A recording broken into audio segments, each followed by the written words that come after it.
Eh bien, il y a deux sujets principaux actuellement qui animent les marchés et qui recréent pas mal de volatilité. Donc, le premier, évidemment, bah, c'est la recrudescence d'épidémies de Covid un peu partout, et notamment en Europe et aux États-Unis.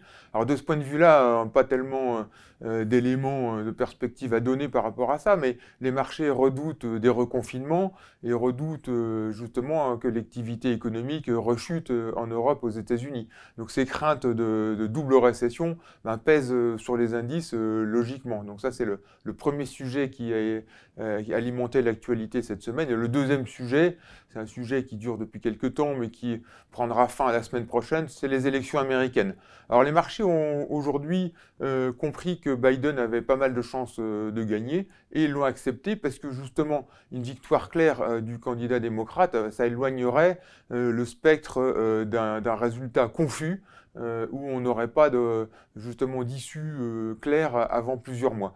Donc Biden, c'est le scénario le plus probable, avec éventuellement une victoire aussi au Sénat, ce qui fait il sera en mesure d'adopter son programme. Alors un programme qui est pas franchement qui ne serait pas franchement très positif pour Wall Street si on en croit les sondages auprès des investisseurs américains, qui eux préféreraient Donald Trump parce qu'il a un programme beaucoup plus libéral et qui prévoit une baisse d'impôts. Mais ceci dit, il s'en accommoderait relativement bien dans la mesure où il y a un plan de relance qui serait voté assez rapidement, et ce plan de relance serait supérieur à celui prévu par les républicains, et donc de ce côté-là, ça pourrait soutenir la croissance et relancer justement l'activité.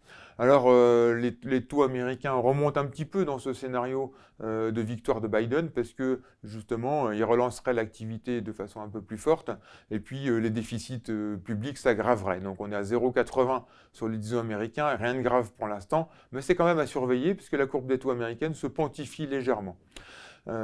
Face à cette situation d'incertitude, que ce soit aux États-Unis ou en Europe sur le plan économique, ben on a toujours une double stimulation potentielle des banques centrales et des gouvernements par des soutiens budgétaires. C'est pour ça que les marchés finalement corrigent, logiquement, hein, parce qu'il y a un manque de visibilité, mais on n'est pas dans des phases de panique comme on avait vu au mois de mars. Hein. Donc on a corrigé et on est dans les bas des ranges qu'on a depuis plusieurs mois maintenant sur les actions européennes, et on a corrigé aussi un petit peu sur les actions américaines, et on reteste les plus bas récents. Les marchés ne s'en inquiètent pas tellement plus parce que d'un autre côté, bah, les banques centrales sont à la manœuvre et les taux resteront bas avec des interventions toujours sur justement les marchés obligataires. À noter sur les marchés obligataires un événement assez important la semaine dernière, la première émission de la Commission européenne, donc un peu en avant-goût de éventuellement un jour une voie vers les eurobonds.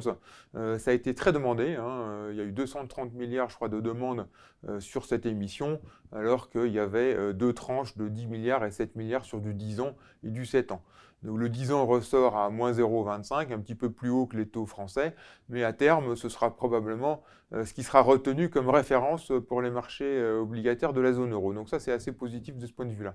Donc dans ce contexte-là, qu'est-ce qu'on peut faire? Ben, nous, on avait toujours bien expliqué on allait vers des marchés actions un peu plus volatiles compte tenu de ce contexte d'incertitude. Si on regarde les résultats des entreprises américaines qui sont publiés en ce moment, ils sont corrects, hein, 80% des résultats sont au-dessus des attentes. Donc dans ce contexte-là, il va falloir profiter justement des corrections boursières qui peuvent être un petit peu violentes suivant les événements pour renforcer les positions. À moyen terme, il n'y a pas tellement d'alternatives au marché actions puisque les taux d'intérêt, vont rester très bas pendant assez longtemps. Sur les marchés obligataires, peut-être se diversifier vers les obligations émergentes, notamment chinoises. Hein. On avait déjà expliqué qu'aujourd'hui, les obligations chinoises deviendront probablement une référence dans les portefeuilles internationaux.